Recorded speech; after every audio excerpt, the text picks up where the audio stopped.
Oh, look, it's another Battlefield game. Yay!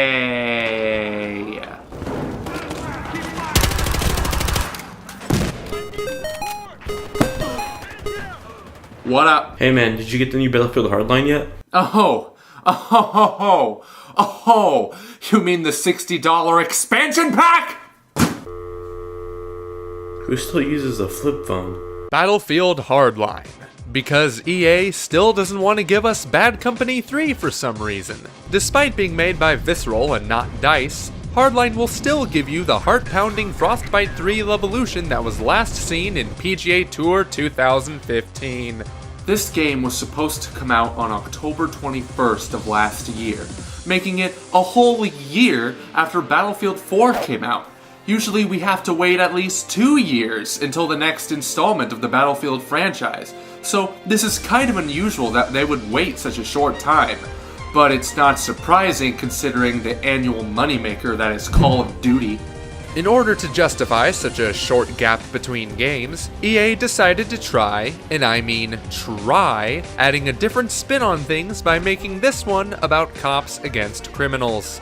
I don't know about you guys, but when I hear the term Battlefield, cops and criminals aren't the first things that pop into my head. Now, I don't find it fair to criticize a game just because it turns a gunfight between cops and robbers into an all-out war zone, even though it's completely ridiculous watching it get so out of hand that it causes a crane to level a f***ing building. Instead, I'm gonna criticize it for other reasons. So, we'll start with the first problem of this game, the campaign. Or, as they like to call it, episodes.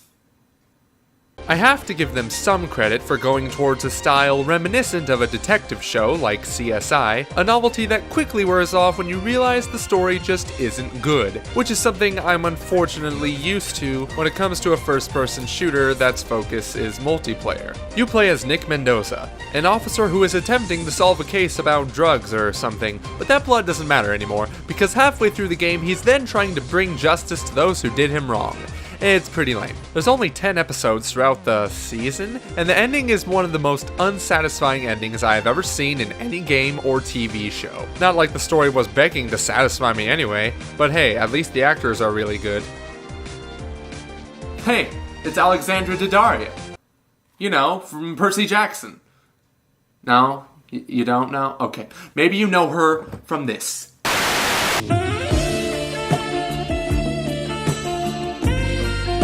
Look at you sick perverts. Look at her, she's somebody's daughter for corn's sakes. How dare you, look at you, re-examine your life. Sit in that corner right there. Take a good, hard look at yourself in the mirror that's in the corner. You're welcome. Now, the single player differs from the online in a couple of ways. For starters, there is evidence you can find throughout the levels, which help you solve cases, and you find them by using an evidence scanner? Really? Did the Miami Police Department get their equipment from Wayne Tech? This is ridiculous. Speaking of ridiculous, I played this game on the hard difficulty, and I managed to make it by smoothly, because there's a feature where instead of shoot first and ask questions later, you press a button to yell freeze, and the enemies will literally drop their weapons, and you can arrest them. I thought it was pretty cool at first until I realized how incredibly stupid it is. It makes no sense for stealth because they say stuff extremely loud when their posse is close to them, and on top of that, you make so much noise putting them in cuffs. Not to mention it gets really boring cuffing them over and over and over and off. F it.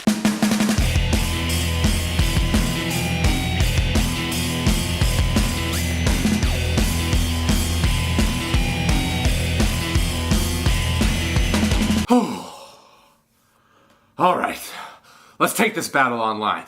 I'm sure I can... Hello? Hey, can you turn it back to True Detective?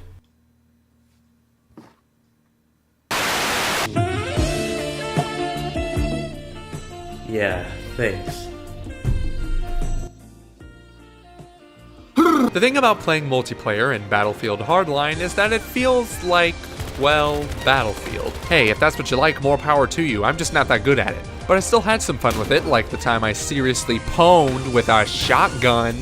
there are a few new game modes, one of which is called Heist, and it's about thieves blowing up bank vaults and stealing the packages in them, while the cops simply try and prevent that from happening. Another one called Blood Money requires both teams to gather as much money as possible from a vault or the other team's vaults. My personal favorite mode is called Hotwire, which is where each team has to take control of specific cars for a set period of time. It's great because you practically get points for just sitting there. I also liked the Hostage Rescue mode, which is basically search and destroy from Call of Duty, but instead of blowing up objectives, the SWAT team has to rescue 2 hostages while the criminals kill all of the other team members. Each team can win the game by eliminating the other team, considering there are no respawns, and it can be especially nerve-wracking. I guess what I'm trying to say is that Battlefield Hardline isn't a bad game.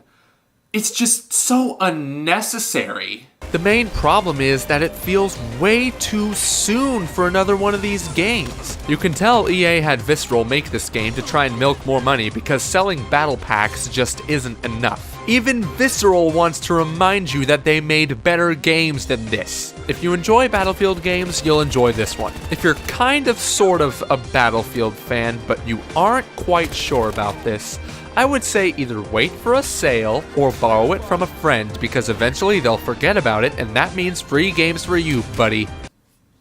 So that's my review of Battlefield Hardline. Yeah, whatever.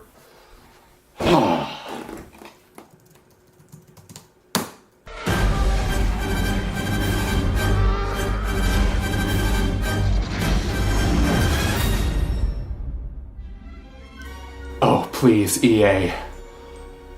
Don't f*** this up. Thanks for watching, and thanks to Luis Alamilla of the Gaming Vlog Network for making his perverted cameo in this review. Check him out, link in the description. Literally, check him out. Until next time, I'm Joey Ferris, and I'll see you on the next ride.